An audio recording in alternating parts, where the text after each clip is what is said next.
कार्य कोई 5 कार्य ऐसे हुए हैं जो कोई आपको लगता है देख के भी वाकई गांव में विकास हुआ है? हुए छोटे छोटे कार्य हम करते हैं, जैसे कि बच्चों को निःशुल्क शिक्षा देना और ये लाइब्रेरी में बच्चों को पढ़ाना और जो एग्ज़ाम है कंप्यूटर के द्वारा, और जो वो तो अभी पेंडिंग में पड़ा है, जो सरकार ने जो। आज हम पहुंचे हैं गांव लोटों, जहां पे ब्लॉक समिति मेंबर के चुनाव के लिए जो उम्मीदवार हैं वो हैं जितेंद्र कुमार जी। जानते हैं उनसे विचार के ब्लॉक समिति चुनाव को लेकर, उनके विचार, उनकी मंशा क्या है। आइए आपको मिलवाते हैं जितेंद्र कुमार जी। स्वागत है जितेंद्र कुमार जी आपका। नारायणगढ़ की आवाज़ और हिंद दस्तक के जितने भी श्रोता हैं उन सभी को मेरा नमस्कार जी। सर जितेंद्र जी, एक बात बताएं, ये जो ब्लॉक समिति का चुनाव है इसको लड़ने का विचार कब और कैसे आया? ब्लॉक समिति के जो हमारा ब्लॉक है उसमें सर 5 गांव आते हैं, और जो युवा मेरे साथ लगे हुए हैं वो आज से नहीं पहले से ही सामाजिक कार्य कर रहे हैं, और सामाजिक कार्यों में लगे हुए छोटे छोटे कार्य हम करते हैं, जैसे कि बच्चों को निःशुल्क शिक्षा देना और ये लाइब्रेरी में बच्चों को पढ़ाना, और जो एग्ज़ाम है कॉम्पिटिटिव एग्ज़ाम है उनकी यहाँ पर तैयारी की जाती है बच्चों के द्वारा, और बच्चों को शिक्षा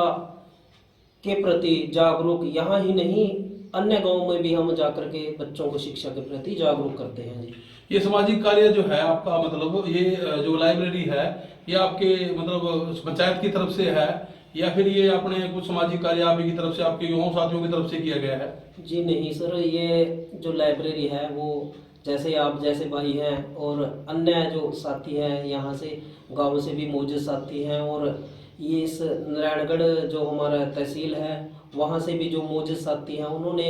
इसमें पूरी हेल्प की है, और आगे भी वो उन्होंने आश्वासन दिया है कि हम हेल्प करते रहेंगे, और जितना हमें लोग प्यार देंगे और हमारा सहयोग करेंगे हम बढ़ चढ़ करके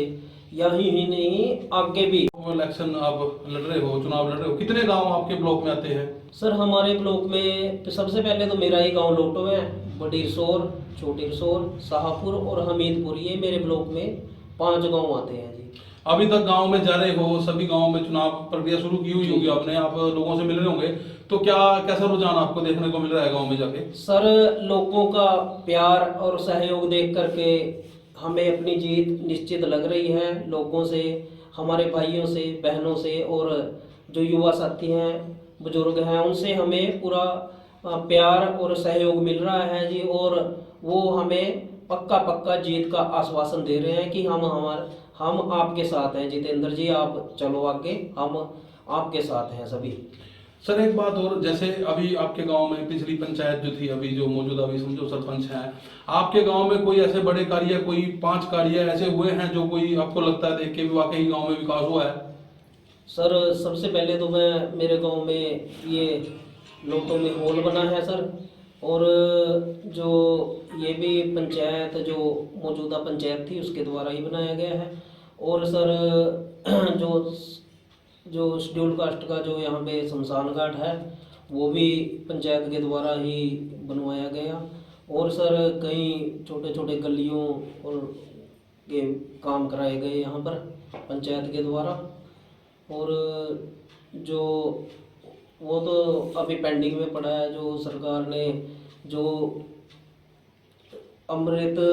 जो सरोवर है वो बनाने का वो पेंडिंग में पड़ा है जी काम। और सर जैसे अभी मतलब आपके गांव के अंदर तकरीबन ये जो इंटरलॉकिंग की गलियों की व्यवस्था है, पानी को लेके व्यवस्था है, या फिर बिजली पानी को लेके की प्रॉब्लम होती है, उसको लेके आपके कोई विचार, बिजली पानी की समस्या? सर फिलहाल बिजली तो ठीक चल रही है जी सरकार की तरफ से, और जो पानी का है सर वो कभी कभी दिक्कत आ जाती है जी, मोटर खराब हो जाती है तो उसमें थोड़ा दिक्कत रहती है, तो वो यहाँ पर इस इतना बड़ा गांव है सर, तो मेरे हिसाब से तो यहाँ पर 2 ट्यूबवेल होने चाहिए जी। और एजुकेशन में स्कूल वगैरह की क्या व्यवस्था है यहाँ पे? सर एजुकेशन जो सिस्टम है सर वो तो सर शुरू से ही हम तो पहले भी आपके चैनल के माध्यम से हमने सरकार से अपील की थी कि सरकार जो बच्चों को पहली क्लास से ही सीबीएसई पैटर्न सरकारी स्कूलों में लागू कर दे जी, तभी बच्चों का भला होगा। इलेक्शन लड़ने पर अगर आपको चुना जाता है, ब्लॉक समिति मेंबर चुना जाता है आपके इस बाई इलेक्शन में, तो सबसे बड़ी प्राथमिकता ब्लॉक स्तर पे क्या होगी? क्या उन 5 गांव, जो भी 5 गांव से आप इलेक्शन लड़ रहे हो, सबसे पहली प्राथमिकता क्या देंगे, किस चीज को देंगे कि आप ये, अगर मैं बनता हूँ, चुनते हैं मुझे, जनता चुनती है, तो मैं सबसे पहले ये कार्य कराऊंगा? सर मेरा तो मानना एक ही है कि जब तक बच्चों का बौद्धिक जो मानसिक विकास है वो नहीं होगा, वो किसी भी लायक नहीं है। सर मैं सबसे ज़्यादा कार्य जो शिक्षा है उसके ऊपर करना चाहूँगा। और गांव-गांव में जैसे आप देख रहे हैं, लाइब्रेरी में ही बैठे हैं हम, लाइब्रेरीज खुलवाई जाएंगी 5 गांव में, और बच्चों के लिए नशों से दूर रहें जी। आज आप देख भी रहे होंगे, ये भी आपका बहुत अच्छा एक वो है। मैं इस पे ही आने वाले हूं, तकरीबन नशा जो है हर जगह पे देखने को मिल ही रहा है। इस पे भी सर, मतलब आप युवा हैं तो क्या संदेश है आपका इस पे? मतलब इस पे भी एक राजनीतिक और सामाजिक आदमी को इस पे भी ध्यान जरूर देना चाहिए। जी जी जी जी जी सर, मैं आपका धन्यवाद करना चाहूँगा, आपने नशे के ऊपर मेरे से पूछा।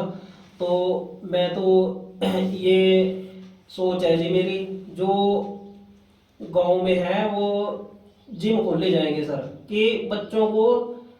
एक फुर्सत ही ना मिले कि वो स्कूल से आए या कॉलेज से आए, कि वो उनको फ्री रहने की फुर्सत ही ना मिले, और वो आए और व्यायाम करें, जिम में जाएं। और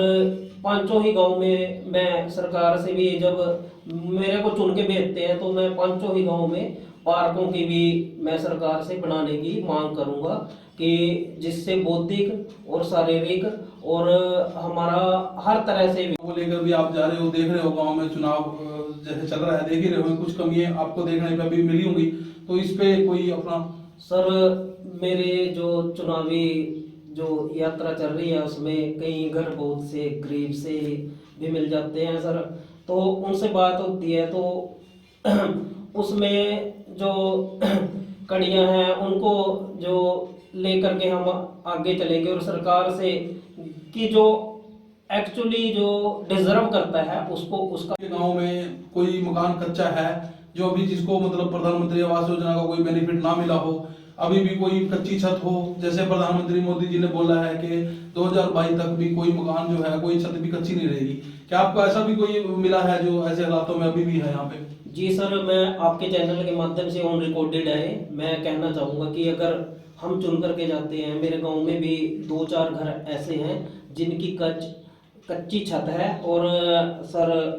1-2 तो ऐसा है सर कि उसके पास रहने के लिए भी वो किसी और के मकान में रह रहे हैं, तो उनको अगर मैं चुन करके जाता हूँ तो ऐसे लोगों को आवास देने की एक 5 गांव का जो अगर हम